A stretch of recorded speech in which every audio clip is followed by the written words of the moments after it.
Uh, Welcome to this special press conference on Operation Sindoor. We will begin with opening statements by the three senior officers to my right here who have been directly overseeing operations during Operation Sindoor. We have Lieutenant General Rajiv Ghai, Director General Military Operations, who will cover the aspects related to land domain. Air Marshal A.K. Bharti, to his right, Director General Air Operations, will provide insights on the air domain. And to my right is Vice Admiral A.N. Pramod, Director General Naval Operations, who will cover aspects on maritime domain. Following their briefings, we will move on to the question answer session. I now request the DGMO to commence the opening brief. Thank you, Sandeep. A very good evening to all of you, ladies and gentlemen. You are all by now familiar with the brutality and the dastardly manner in which 26 innocent lives were prematurely terminated at Pahalgam on the 22nd of April. When you combine those horrific scenes and the pain of the families that the nation witnessed with numerous other recent terrorist strikes on our armed forces and defenseless civilians, we knew that the time had arrived to make yet another compelling statement of our resolve as a nation. Operation Sindoor was conceptualized with a clear military aim to punish the perpetrators and planners of terror and to destroy their terror infrastructure. What I do not state here, of course, is the often stated determination of India and its intolerance to terror. It set into motion a very diligent and microscopic scarring of the terror landscape across the borders and the identification of terror camps and training sites. The locations that emerged were numerous, but as we deliberated more, we realized that some of these terror hubs were now bereft of any presence and had preemptively been vacated, fearing retribution from us. There was also a term of reference and our own binding, self-imposed restriction to target only terrorists and thus prevent collateral damage.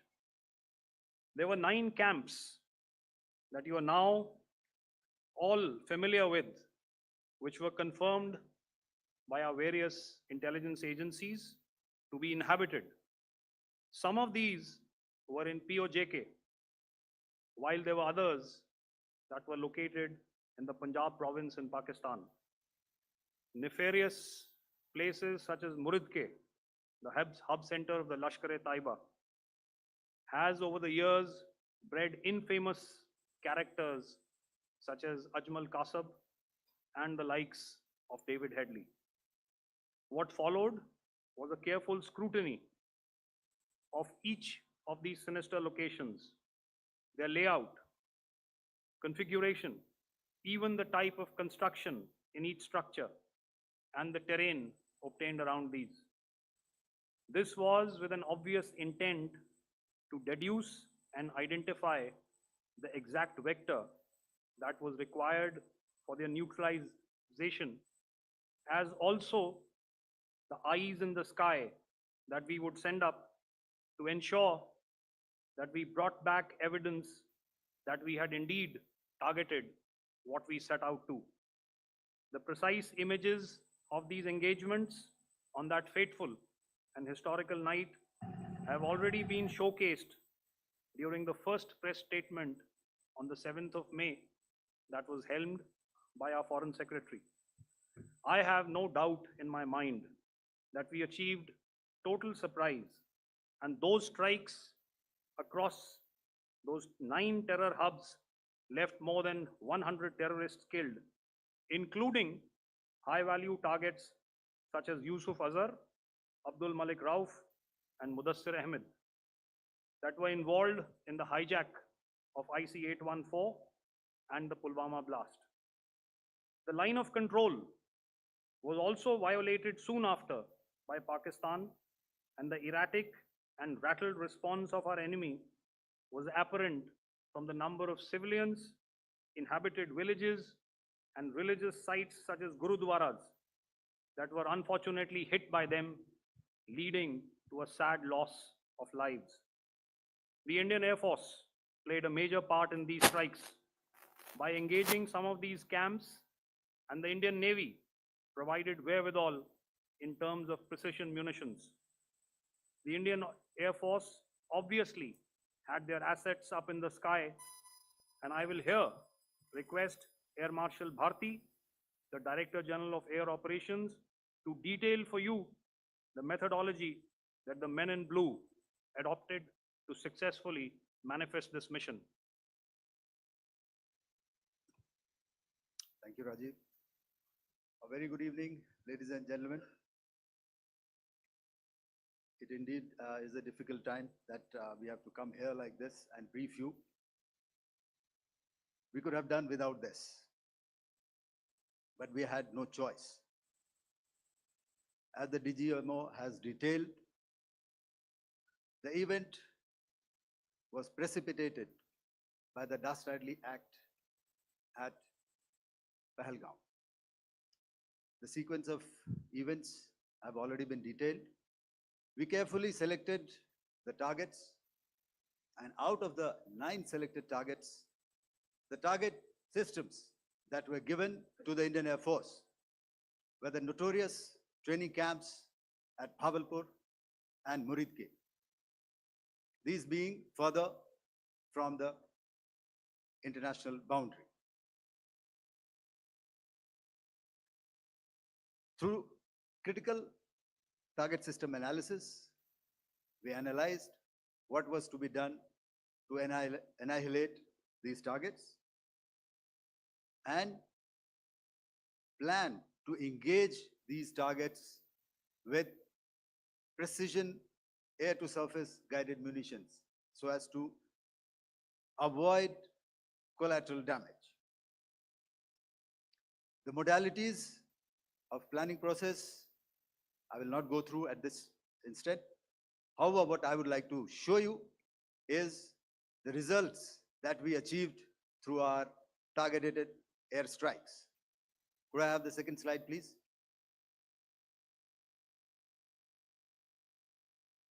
Yeah, change, please.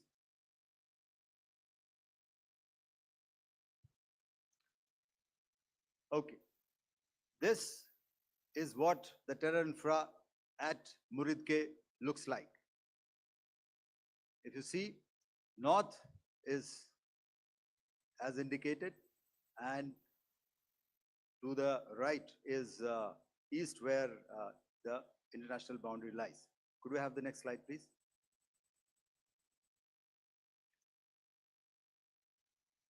Orientating. Just go back one slide. Okay.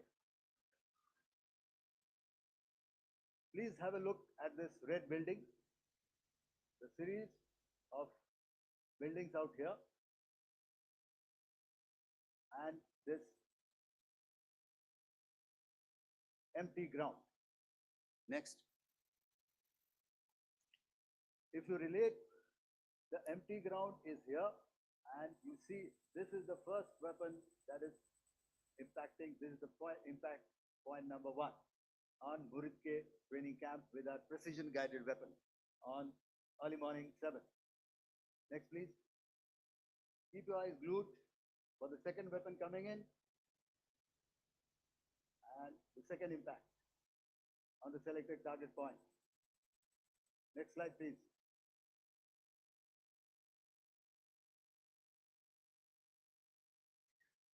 Third weapon, third impact. Continue. And fourth weapon, fourth impact. So these, through these targeted and precision targeting, we addressed the target at Muridke, which was the turning infrastructure. Can you hear me? All right. Okay, I'll come closer to the mic. Now we go to the next target, which is the Bhavalpur training camp. Next slide, please. Okay, just wait. So the effect, if you see the impact point, if I can point out, this is the impact point. The ammunition has gone through the roof and it has created a blast inside, the photographs of which you would have, all of you would have seen. And the red building, after that, there was this double-story building. It has been completely decimated by our precision targeting. Next, please.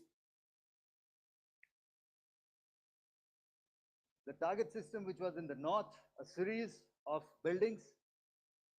I'll show you how it looked. Next. Completely destroyed by our precision targeting. Next. Now coming to Bhavalpur, this is the target complex that we are dealing with, a fairly large target complex. So we had to carefully choose the points that we needed to address, which were high value and which would meet our stated objectives of eliminating the terrorists. I would like to draw your attention to this red canopy, and in relation to that, I would cover the targets. One target system is a series of buildings here, other one here, and other one out here. Next slide, please. This is how it looked before, and this is how the building looked after the impact of the weapon. And orientation in relation to this red canopy, you can see here. Next, please. Before, next, and after. The roofs have completely collapsed. Next. This is the target system. Next. Precision targeting, and we have achieved our objectives here. Next. All right, so that was what we did on the 7th. Our objective was to address these two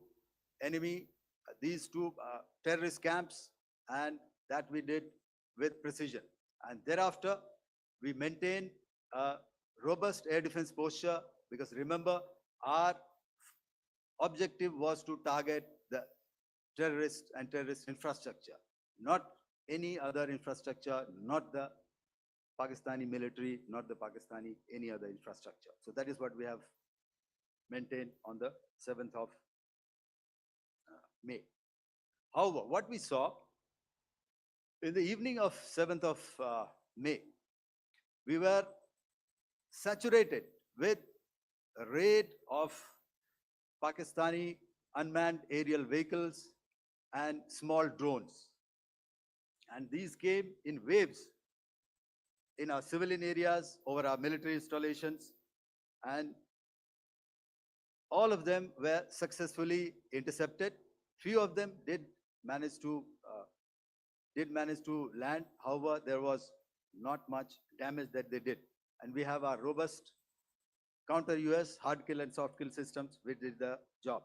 However, the difference here was that we had targeted the terrorists.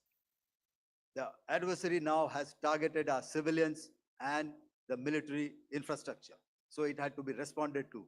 So in a quick and calibrated response, that very night, we struck their radar installations at Lahore and close to Gujranwala, the LYT installation, to indicate to him that we are ready, yet we do not want to escalate.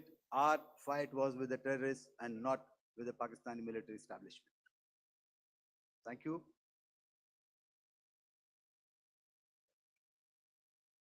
Thank you, Air Marshal Bharti. So, ladies and gentlemen, he's outlined operations not only on the night of 6th and 7th of May, when Operation Sindoor commenced, but also on the subsequent night. Being well aware and familiar with the congenital and impulsive nature of our adversary, and even though we did attempt to reach out and communicate our compulsions to strike at the heart of terror to my counterpart in the immediate wake of Operation Sindoor. The request was brusquely turned down, with an intimation that a severe response was inevitable and in the offing. We were, of course, prepared. Operations on the 7th and the 8th, Air Marshal Bharti spoken about. On the night of 8th and 9th of May, they flew drones and aircrafts into our airspace all across the borders and made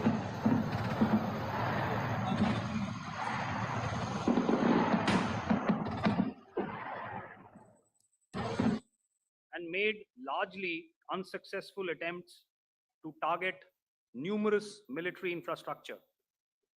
Violations on the line of control by Pakistan also commenced yet again and precipitated into fierce arty engagements. The air operations on the night of 8th and 9th of May, I'll yet again request the DG Air Operations to cover.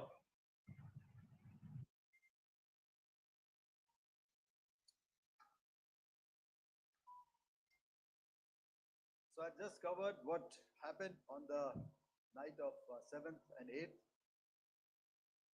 What we found that on the night of 8th and 9th, starting as early as 22:30 hours, our cities had a mass raid of drones, unmanned aerial vehicles, UCAVs, starting right from Srinagar, going down right up to Nalia.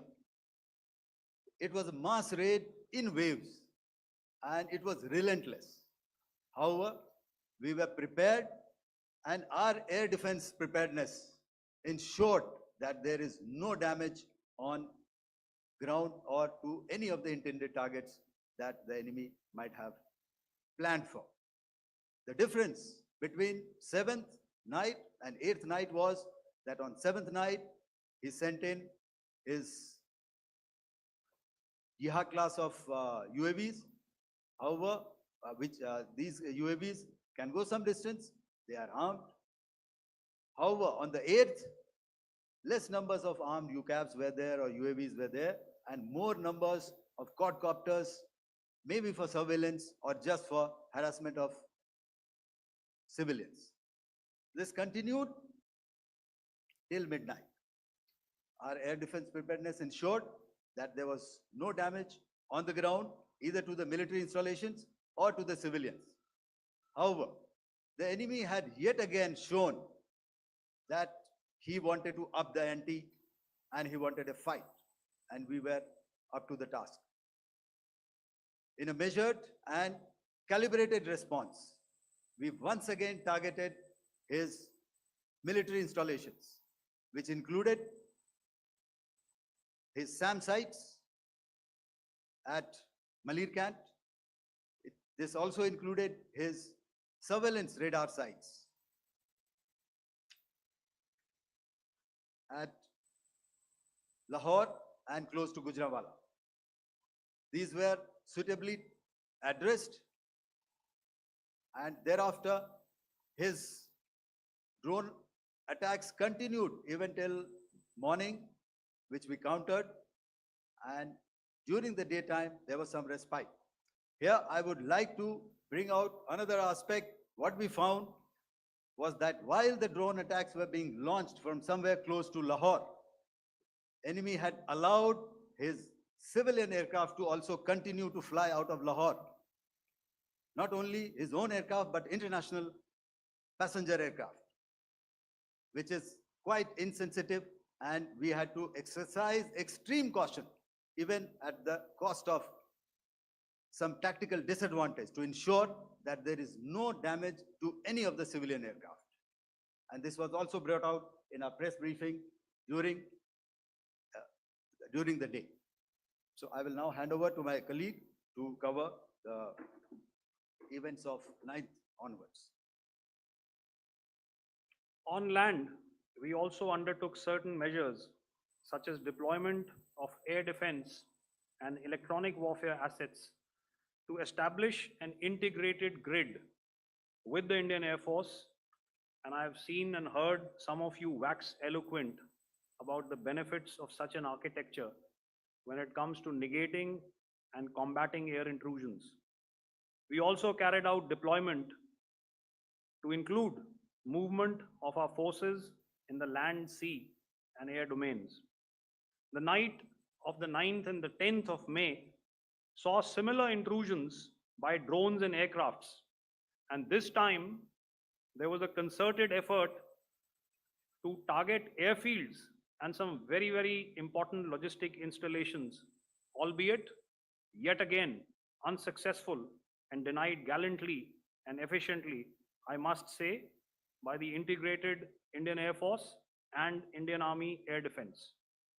We further strengthened our deployment and also initiated some pressure points to send a very clear and unambiguous message to the other side to desist from any misadventures on land. Some of the airfields and dumps saw repeated attacks in waves from the air. All were thwarted.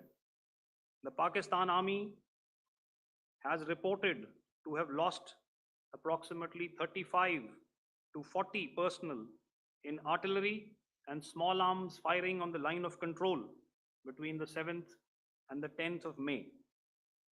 What the other side had probably also not reckoned with was the speedy and precise turnaround and hit back by the Indian Air Force. And I will yet again ask Air Marshal Bharti to speak about these significant and game-changing strikes. I will thereafter request Vice Admiral Pramod, my colleague and Director General of Naval Operations, to tell us about some very telling naval maneuvers in the Arabian Sea that exerted pressure on the night of 9th and 10th of May. Over to you, sir. Commencing about 2000 hours, that is 8 p.m. local time, on 8th of May, several Pakistani unmanned aerial systems, drones, combat vehicles attacked multiple IF bases.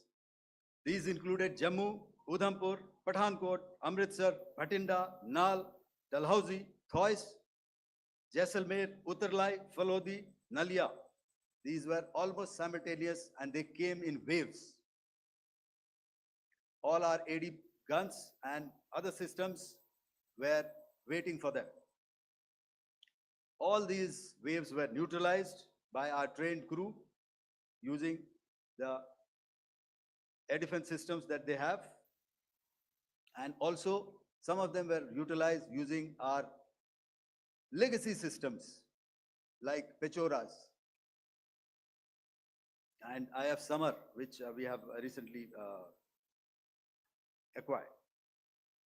And some were neutralized by the Garud snipers. There was no damage on ground from these incursions and these mass raids, if I could call them, from the Pakistani side. However, following these relentless attacks on our air bases, on our forward positions, and on our civilian targets, this was time to convey some message to our adversaries. And therefore, a decision was taken to strike where it would hurt. And towards that, in a swift, coordinated, calibrated attack, we struck his air bases, command centers, military infrastructure, air defense systems across the entire Western Front. The bases we struck include Chaklala,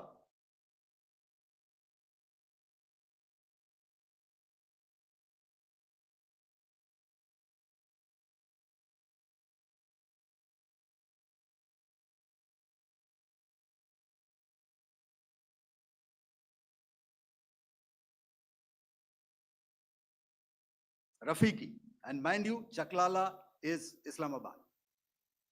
Rahim Yar Khan, Succor, sending a clear message that aggression will not be tolerated.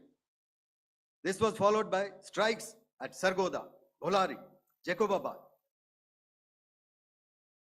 We also struck the C2 centers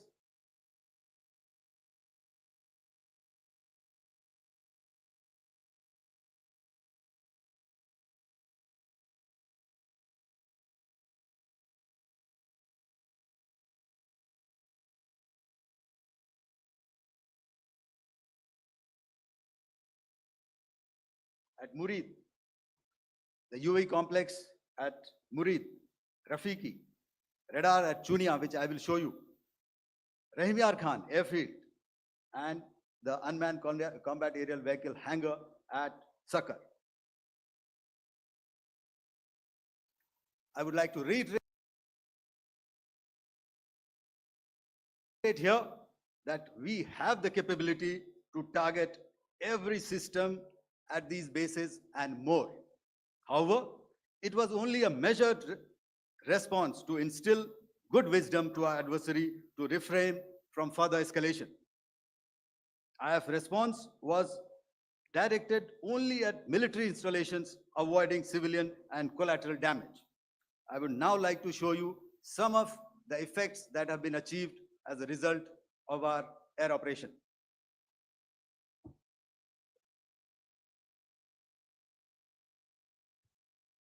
Here is the Pasroor air defense system. If you could see, zoomed up view. This is the radar mounted on a high tower. And after the strike,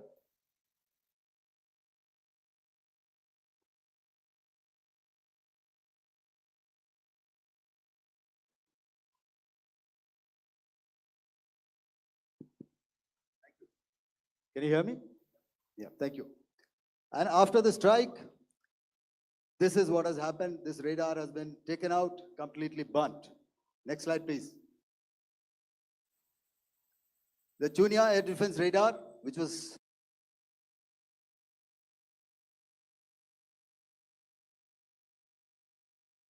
taken out on 7th and 8th. This is the radar site. A blown up photograph, once again, on a tower, not very clear, but what you see very clearly is the after effect after we have struck. The radar head has been completely decapitated. Next slide, please. Arifwala air defense radar. In this complex, you see how it looked before, blown up image, and after really blown up. Next. Now coming to Sargodha airfield.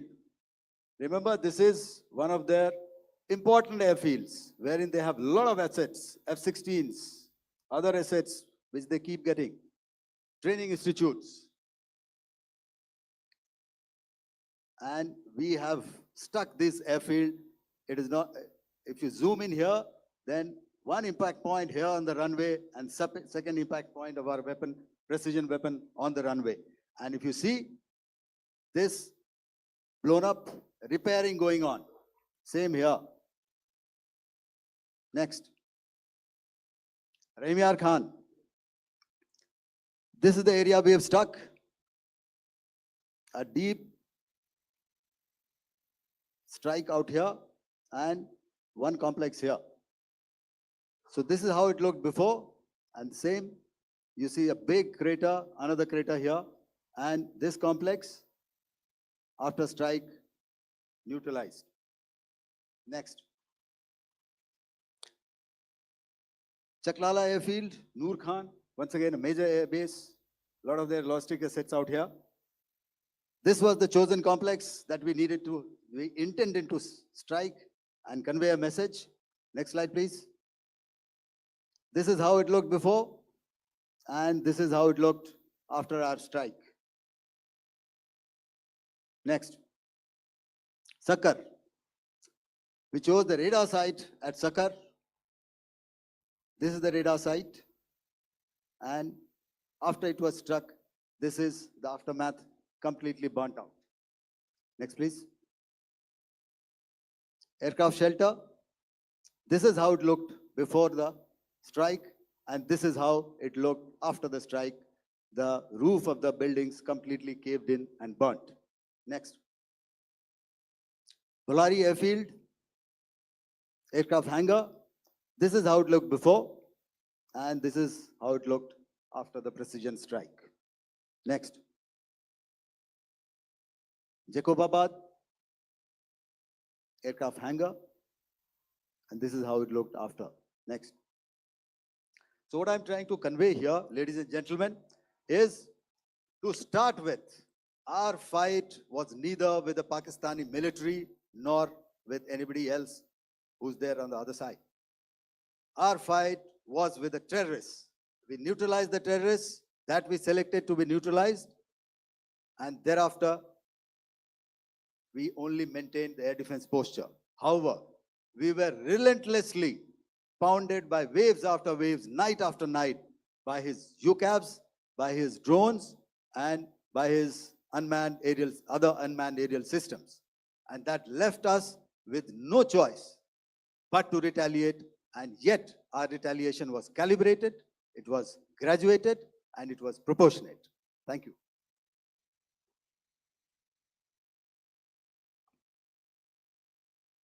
Good evening, ladies and gentlemen. In the aftermath of the cowardly attacks on innocent tourists at Pahalgam in Jammu and Kashmir by Pakistani-sponsored terrorists on 22nd April, the Indian Navy's Carrier Battle Group, surface forces, submarines, and aviation assets were immediately deployed at sea with full combat readiness in concert with the Joint Operation Plan of the Indian Defence Forces. You may be aware that we tested and refined tactics and procedures at sea during multiple weapon firings in the Arabian Sea within 96 hours of the terrorist attack.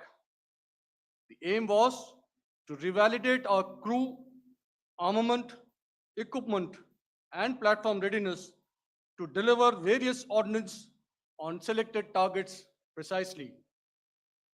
Thereafter, our forces remained forward deployed in the Northern Arabian Sea in a dissuasive and deterrent posture with full readiness and capacity to strike select targets at sea and on land, including Karachi at time of our choosing. The forward deployment of the Indian Navy compelled Pakistani naval and air units to be in a defensive posture, mostly inside harbors or very close to the coast, which we monitored continuously. The Indian Navy maintained seamless maritime domain awareness throughout the duration and was entirely aware of the location and movement of Pakistani units. In effect, we had and continue to have good battle space transparency using our maritime domain awareness grid. As you are aware, our response has been measured, proportionate, non-escalatory, and responsible from day one. Accordingly, the calibrated approach considered all options, including the ability of the Indian Navy for offensive action from and at sea. As part of this escalation control mechanism, the application of force by the Navy was planned in a synchronized manner in coordination with the Army and Air Force, the highlight being teams from the three services working closely in an integrated manner. Along with the kinetic actions by the Indian Army and Indian Air Force, the overwhelming operational edge of Indian Navy at sea contributed towards Pakistan's urgent request for a ceasefire yesterday. As we speak, Indian Navy remains deployed at sea in a credible deterrent posture to respond decisively to any inimical action by Pakistan or Pakistan-based terrorists. Thank you. Samno Varna, Jai Hind. Now I'll hand over to Director General Military Operations for further proceedings. Ladies and gentlemen, on the 10th of May, in the morning, even as we were getting into a huddle to wargame the events of the previous night, a routine exercise, I received a message on hotline from my counterpart in Pakistan seeking my willingness to communicate. Since our initial aim was to strike at terror camps, and all our actions in the subsequent days were in response to the intrusions and violations by the Pakistan Air Force and its army, it was decided that I would indeed speak with my counterpart.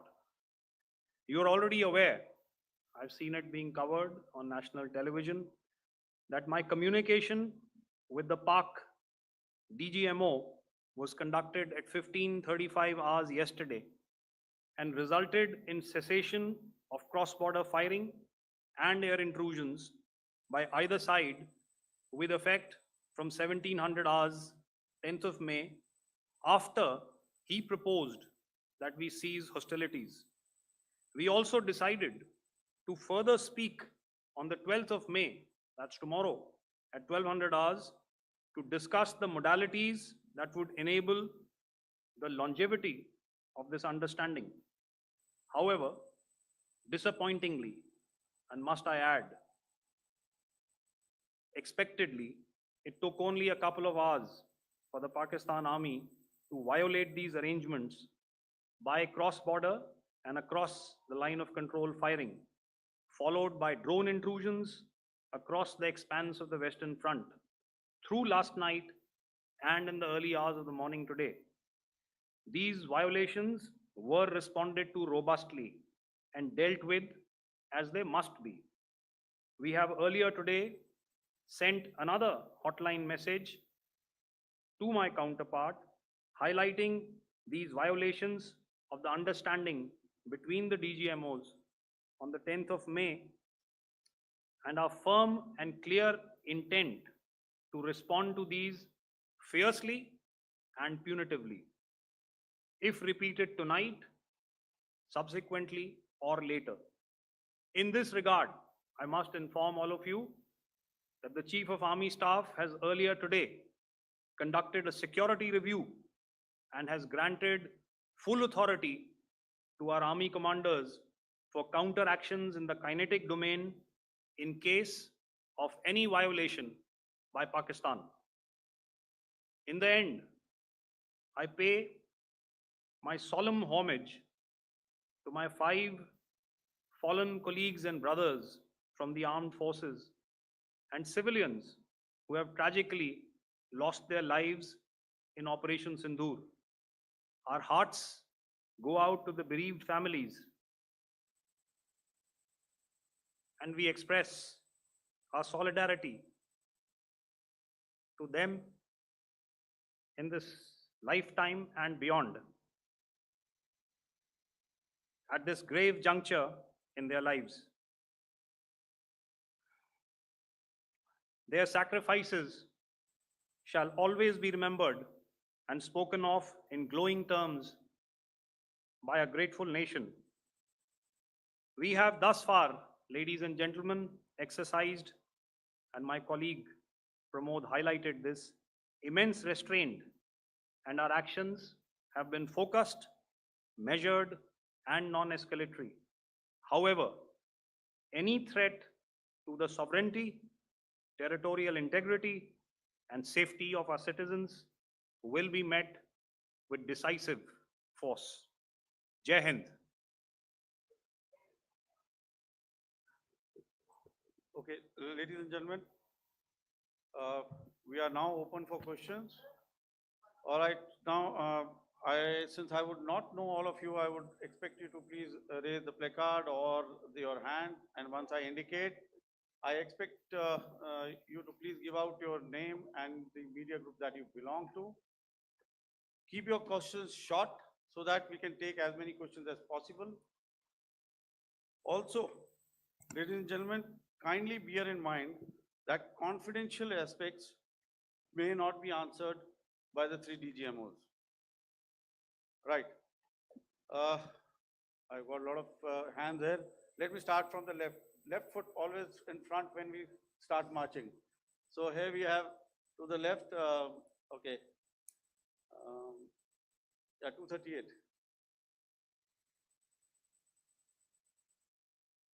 Hello. So this is Manas Pratimhuyan from PTI, Press Trust of India. So the understanding that was reached yesterday on stopping the military operations and actions, was it for just 3 days?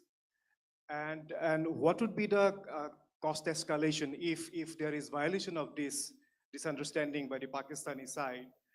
And my subsequent question would be that we have a kind of ceasefire agreement with Pakistan that was finalized in 2003. So will there be some kind of similarities in frameworks between the two kind of understandings, 2003 ceasefire agreement and the current understanding on stopping military operations?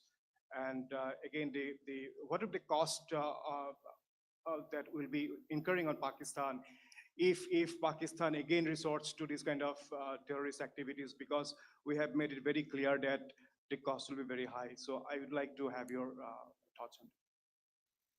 Okay, so I'll answer the latter part of the question first. I also want to add that while the initial ceasefire agreement, as you correctly pointed out, is of the 2003 vintage, but I must remind you that in 2021, in the month of February, and this was then when the crisis in eastern Ladakh was also on, the two DGMOs had spoken and arrived at a ceasefire understanding that lasted right up until this unfortunate attack at Pahalgam. Once our Foreign Secretary had announced the decisions of the CCS in the immediate wake of that attack, he had announced certain measures. And then, of course, Pakistan had in turn made its own announcements. Since then, there have been certain violations of this ceasefire understanding.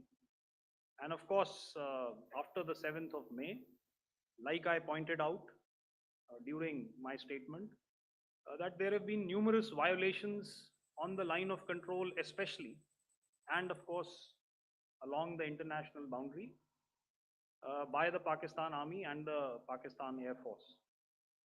This understanding that we spoke about yesterday, no, it was not for 3 days.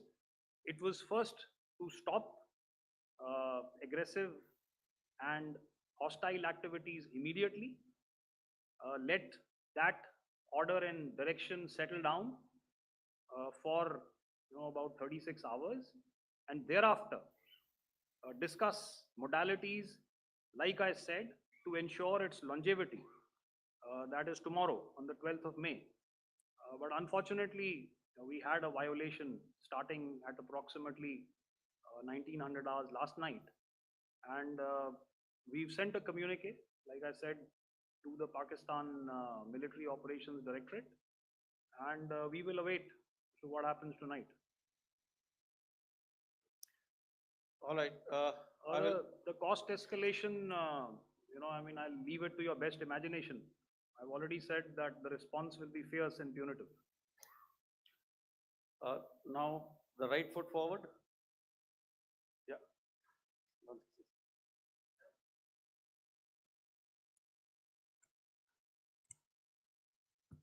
Sir, I'm Ajit Dubey from ANI, sir. Sir, my question is that you talked about the loss of lives to the Pakistan army, that was around 35 to 40 kills secured by the Indian army. Sir, can you tell us what would be the total loss of life to the Pakistan army in both army and air force attacks, sir? And how good was the performance of the BrahMos, Scalp and the S-400 during the operations? And sir, since we have, sir, just one No line, multiple questions, please. sir. All right. And since, sir, we have achieved such a spectacular, we have made good achievements in this entire operation, can we say that we have emerged victorious, or we have a big upper hand over the Pakistanis in this entire conflict? Thank you very much, sir. So I'll answer the question about the loss of lives on the other side. Of course, there are various means to ascertain that number. There is information from various agencies that come in. There are, of course, on the line of control, other ways to find out as to what has been the effect of what you are doing there in ceasefire violations. So therefore, I mentioned 35 to 40 on the line of control. And please remember that once Operation Sindoor was launched, the responses of the Pakistan Army were also on Indian Army or the Indian Armed Forces infrastructure. Let me put it that way. So that's why I did not cover casualties of the Pakistan Army, at least in the initial phases of battle, because those were not our targets. Our targets were terror oriented. And of course, later, once they launched air intrusions and air operations on our infrastructure, we've used heavier weapons, and of course, there would have been casualties, but those are still being assessed. The effects of the weapons that you mentioned, I will request Air Marshal Bharti to apprise all of you about those. Good evening, Mr. Chief. How are you? Ajit, okay, the meeting sometime. I never mentioned about any of the weapons that we use. Check. Okay. What I was saying that I never mentioned of any of the weapons, the caliber that we used. All right. So we'll leave it at that. Those are matters of operational details which I would not like to go into. But suffice to say that whatever methods and whatever means we have chosen, it had the desired effects on the enemy targets. How many casualties? How many injuries? Well, to start with, our aim was not to inflict casualties, but in case there have been, it is for them to count. Our job is to hit the target, not to count the body bags. And the last part of your question, I wonder if you read out the tweet on ADGPI at midnight once we'd done what we had to in Operation Sindoor. And that's credit to my friend here on the left. Justice has been served, Ajit. That is all that I will say. Ajit, I'll request you to, refrain putting words into his mouth. All right. Yeah, I'll come back to the left. 147. Sorry, 47. No, 47. Did I see it here or? Yeah. Good I evening, saw it there. gentlemen. Sorry, 147, I saw it there. Sorry. Yeah, since I've already said 147, start please. Hi, sir. Good evening. This is Shivam Patel from Reuters News Agency. Thank you for giving me the opportunity. My question, sir, is how many military targets did Indian Armed Forces strike in Pakistan in response to the attacks from Pakistan? How were these targets selected? And how many troop casualties have been there in total on both sides, if you give details? Thank you. I'm sorry, where are you? I haven't Yeah, spotted his. his to the Yeah, right. okay. Can you just repeat that for me, please? Sure, sir. So my name is Shivam Patel. I'm from Reuters News Agency. My question is, how many military targets in total did the Indian Armed Forces strike in Pakistan in response to the attack from Pakistan? How were these targets selected? And how many troop casualties have been there on both sides, if you can? So you're speaking of the targets that I mentioned in the wake of the attack at Pahalgam, right?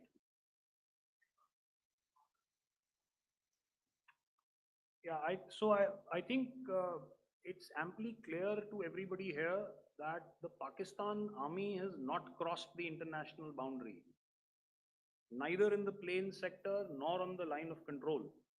So the intrusions have been in the air.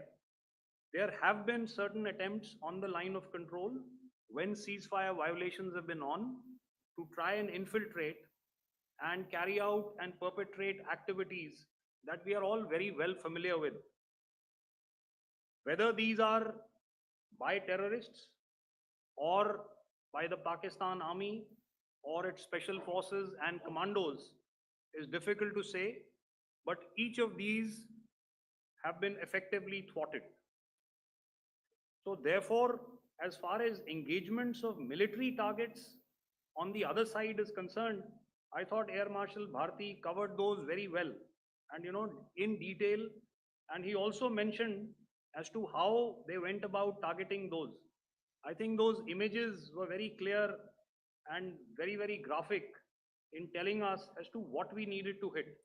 And you'll remember right at the outset, I said that we even went into what was the construction in each of these locations and therefore decided on the vector that had to be utilized. Please.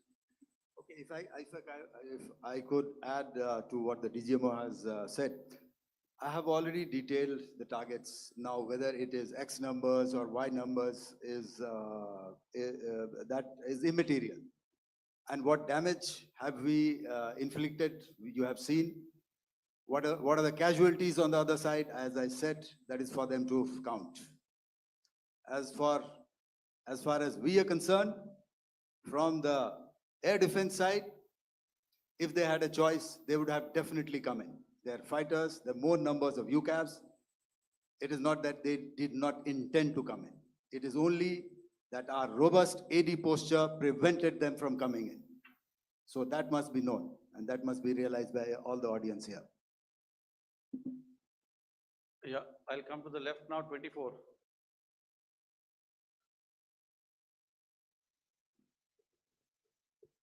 Good evening, sir. This is Anvesh Rath from Z. Sir, I wanted to know on the first briefing, which was done by FS and two representatives from Air Force and Army, you showed a list where there was 21 places in that list. You have stuck 9. Are more operations going to be held? Is Operation Sindoor still on? And the second question, thank you, sir. Thank you so much. And also, I Thank- want to congratulate all three of you for a fantastic operation that you guys have done. Thank you so much. Thank you so much for that one question. Yeah. Sir, the question. Unfortunately, Rath, is that your name? I'm sorry. As far as operational details are concerned, I am not in a position to share those right now. But I think I'll take a cue from Pramod. He said towards the end that the Indian Navy is still in a posture that is deterrent. And I have already made it very clear towards the end of what I said that it's only a couple of hours ago that the Chief of Army Staff has carried out a security review and he's authorized our army commanders to deal with violations of any kind from across the borders in a manner that they deem fit. So again, to reiterate, the response will be fierce and it will be punitive.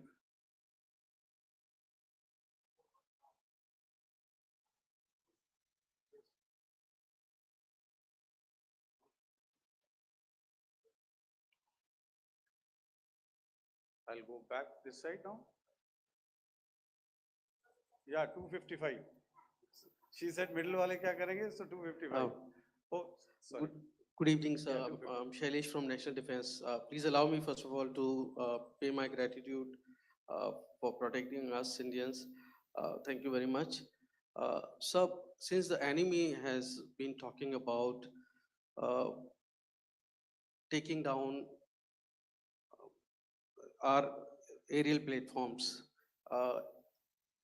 it would be deemed fit in case we can reveal that we have taken down their fighter jets.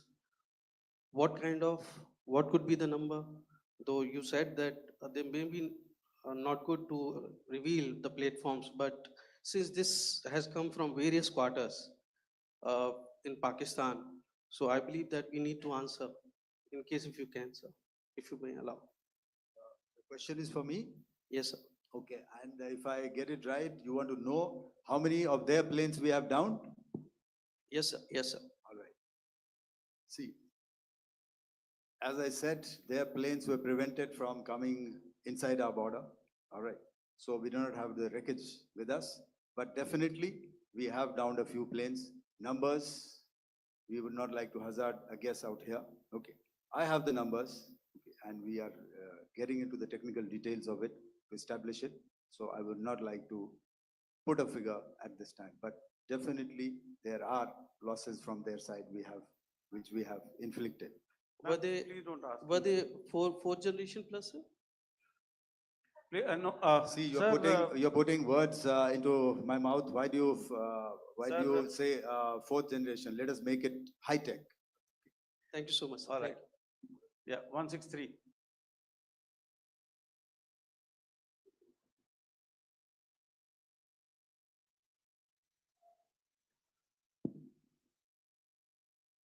तो मैं मंजीत नेगी हूँ आज तक से। मेरा सवाल ये है कि इस पूरे ऑपरेशन में जो आतंकी ठिकानों को निशाना बनाया गया, क्या नंबर्स कुछ बता सकते हैं कितने आतंकी मारे गए? कुछ नाम सरकार मतलब कुछ नाम मीडिया में आए भी हैं जो बड़े उसके मास्टरमाइंड थे।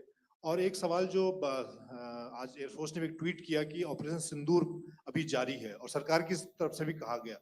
और पिछली बार जब विदेश मंत्रालय की प्रेस कॉन्फ्रेंस पहली हुई थी उसमें वो लिस्ट दिखाई गई थी कि 21 टेरर कैंप आइडेंटिफाई किए गए हैं। तो क्या जो बाकी बचे हुए टेरर कैंप उन पर भी कार्रवाई होगी? और एक नंबर अगर आप बता पाएं कितने टेररिस्ट मारे गए? Manjeet ji, 3 questions. The third one has just been asked here before. So 21, this thing. So I'll request the first two to be answered so that we have more number of people who can ask. Manjeet, जब मैंने statement दिया तो मैंने शुरू में ही कहा कि जैसे ही ऑपरेशन सिंदूर कॉन्सेप्चुअलाइज हुआ तो हमारा जो पीछे की कार्रवाई होती है स्पेड वर्क और टारगेट्स को आइडेंटिफाई और एनालाइज करने की कार्रवाई शुरू हो गई थी। मैंने जब स्टेटमेंट दिया तो मैंने बताया कि बहुत सारे थे, हमने 21 दिखाए होंगे और भी हैं, लेकिन वो लिस्ट फिल्टर करते करते 21 तक पहुंची। अब क्या आगे एंगेज किए जाएंगे? अगर जरूरत पड़ेगी तो जरूर एंगेज किए जाएंगे, लेकिन मैंने बताया कि इस समय जो इंट एजेंसीज ने हमें बताया कि फलाने कैंप में प्रेजेंस है, हमने उनको एंगेज किया। कुछ नाम मैंने लिए, कुछ नाम अभी पुख्ता किए जा रहे हैं। मैंने आपको बताया कि जो इंट एजेंसीज ने अभी तक असेसमेंट किया है उसमें उन्होंने कहा है कि तकरीबन 100 से ज़्यादा मारे गए हैं। और एक आज आपने तस्वीर भी देखी कि काफ़ी प्रोमिनेंट जो फ्यूनरल था, काफ़ी प्रोमिनेंट एक जो हस्ती हैं वो ऑर्गेनाइज कर रहे थे और उस फ्यूनरल में और कौन कौन लोग अटेंड कर रहे थे वो तो आपने देखा ही। तो आप लोग सब समझदार हैं और मुझे ये कहने की ज़रूरत नहीं है कि इन लोगों को कहाँ से सपोर्ट मिल रहा है। अगर नहीं मिल रहा होता तो ऑपरेशन सिंदूर नहीं होता, तो उसी की वजह से है ये ऑपरेशन। तो मेरे ख्याल से मैंने आपके सारे सवालों का जवाब दे दिया। Ma'am. Sir, next is from 17. Sir, मेरा नाम अंजू निर्वाण है, TV9 भारतवर्ष से। सर, मेरा सवाल ये है कि ऑपरेशन सिंदूर में हमारी जो इंडियन नेवी है उसके बारे में सर थोड़ा सा बताएं कि किस तरह की उसकी भूमिका रही, क्योंकि हमने इस दौरान सर देखा कि बहुत सारी स्पेकुलेशन भी रही और ये बोला गया कि कराची तक हमारी नेवी ने ऑपरेशन किया है। तो सर इस पे थोड़ी सी क्लैरिटी चाहिए। और सर हमने कौन कौन से फाइटर एयरक्राफ्ट डाउन किए हैं, अगर उसका भी थोड़ा सा क्लैरिटी मिल जाए तो अच्छा रहेगा। तो मैं आपका पहले सवाल का जवाब दूंगा। I will make few sentences and leave it for your imagination. First of all, as I mentioned, we have quantitative and qualitative edge to deliver a massive blow to our adversary. And we completely dominate in the maritime front. Indian Navy's action is part of the escalation ladder mechanism which we have worked out amongst 3 services. This time, if Pakistan dare take any action, and Pakistan knows it, what we are going to do. That's all. आपके सवाल का जवाब मैं पहले दे चुका हूं। आपके सवाल का जवाब मैं पहले दे चुका हूं, इसलिए मैं बस उस तक ही सीमित रखूंगा और इतना कहना चाहूंगा कि आने वाले दिनों में आपको खुद ही पता चल जाएगा और ऐसी बातें छुपी नहीं रहती हैं, तो पता चल जाएगा। So at this time we'll Okay. just let it be. Okay, ladies and gentlemen, we have one or two more questions, sir.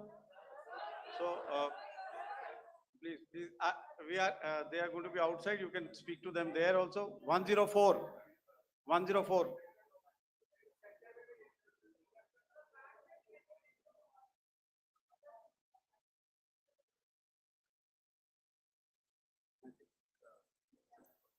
Yeah, ask. Sir, Dinakar with the Hindu newspaper. Are Sir, you surprised that you got this question? No, sir. Just look. Sir, can you give a number of assets we lost, because there's been a lot of speculation going on, international media writing a lot of things about our platforms, including Rafales. I mean, Pakistan claiming that Rafale has been downed, etc. Can you put that question to rest and clarify on that? I guess that question is for me. All right, I'm happy that you've asked this question. You know, we are in a combat scenario, and losses are a part of combat. The question that you must ask us, okay, and indeed that we must ask ourselves, you inclusive, is have we achieved our objectives? Have we achieved our objective of decimating that terrorist camp? And the answer is a thumping yes. And the results are for the whole world to see. As for the details, what could have been, how many numbers, which platform did we lose? You know, at this time, I would not like to comment on that, because we are still in a combat situation. And if I comment on anything, it will only be advantage adversary. So we don't want to give him any advantage at this stage. All I can say is that we have achieved our objectives that we selected, and all our pilots are back home. Thank you. Okay, hold, please don't, please be civil here. So we'll have 220 now. Hello sir, this is Anita Chaudhary sir from Swadesh newspaper. मेरा सवाल है, क्योंकि ये हमारे जो पहले जो action रहा वो आतंकवाद के खिलाफ रहा, तो आतंकवाद में अजहर मसूद की तरफ से एक बयान जारी किया गया था जिसमें उन्होंने कहा कि हम इसका बदला लेंगे और जाज जाज रुलाएंगे। तो क्या अगला, अगर खुदा न खास्ता अगला टेरर अटैक किसी भी तरह का होता है, तो क्या उसे एक्ट ऑफ वॉर में हमारी तरफ से लिया जाएगा और उसका क्या माकूल जवाब दिया जा सकता है?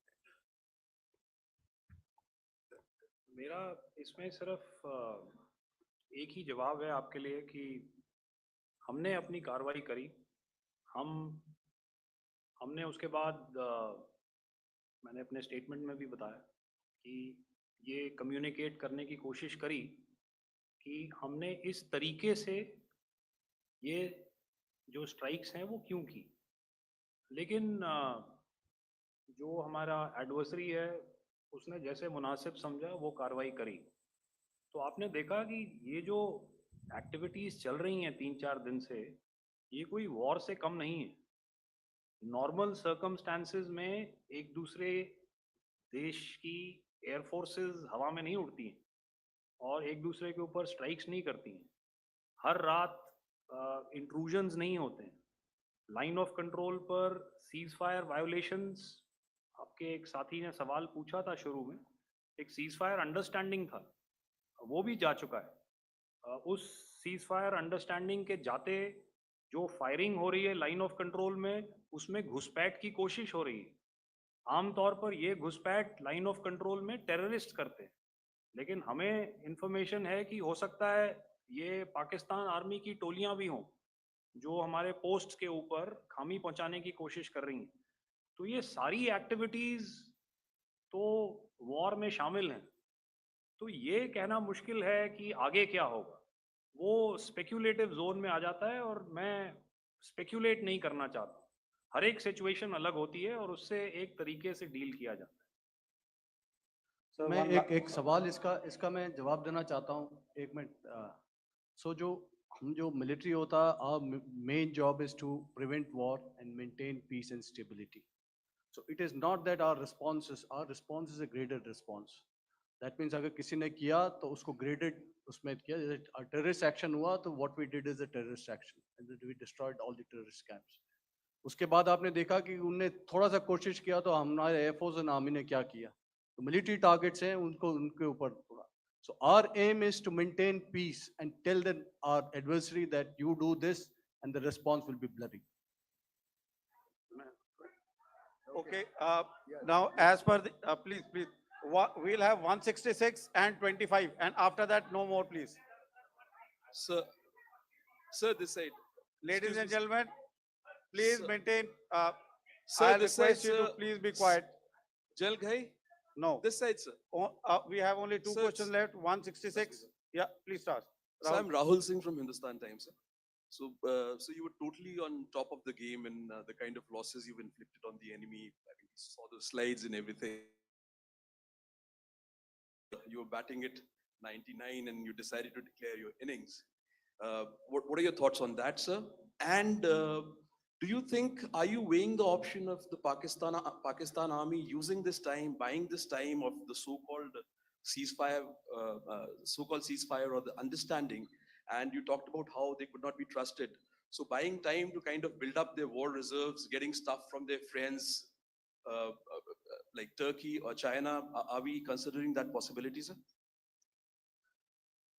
Look, see, the call came from the Pakistani side to speak about cessation of hostilities. What pauses mean during such conflicts is known to everybody. You know, I don't want to go into the pros and cons of how preparation for war is made. You know, that is a process in itself.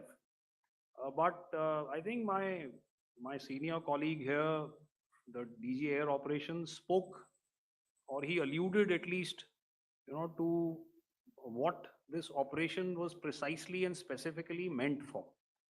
And I think that's something that we achieved, you know, right at the outset. Had we had the option not to go further, we probably wouldn't have. But we've been compelled to be in this situation. And as you've seen, the armed forces of India, and you know, you've got the three Director Generals sitting here, we are always prepared to face any eventuality. And like I said, that's for the sovereignty, the territorial integrity, and the safety of our citizens. So whatever has to be done will be done. You know, I'm not so concerned about what Pakistan will do in this time. I'm only concerned about what we will do. We have a roadmap and a plan, and we will follow it diligently, and we will follow it to the T. You know, that's the contention that I want to make here today. Ma'am, please. Okay, the last question, and ma'am, 25, she's been asking since the Sir. first one. Sir, I'm Nandita. Sir, She's not asking a question. Sir, I'm Nandita Dagar, DAGAR from DD News and DD India. Sir, I wanted to ask you that my question is to General Ghai. Sir, you spoke to your counterpart yesterday and the Pakistani counterpart. Sir, what is the Indian Army's assessment that despite that agreement, that talk that you had, despite that agreement coming into effect at 1700 hours yesterday, why did they violate it? And number two, yesterday at the joint defense ministry and foreign ministry briefing, Wing Commander Vyomika Singh and Colonel Sophia Qureshi had told us that we have cited the Pakistani troops amassing at the borders and at the LOC. Sir, has that situation changed? Have they withdrawn? And sir, if in case, despite now there is a lull, of course, but if tonight again, if the enemy again carries out shelling and aerial intrusions through drones, what is going to be our response?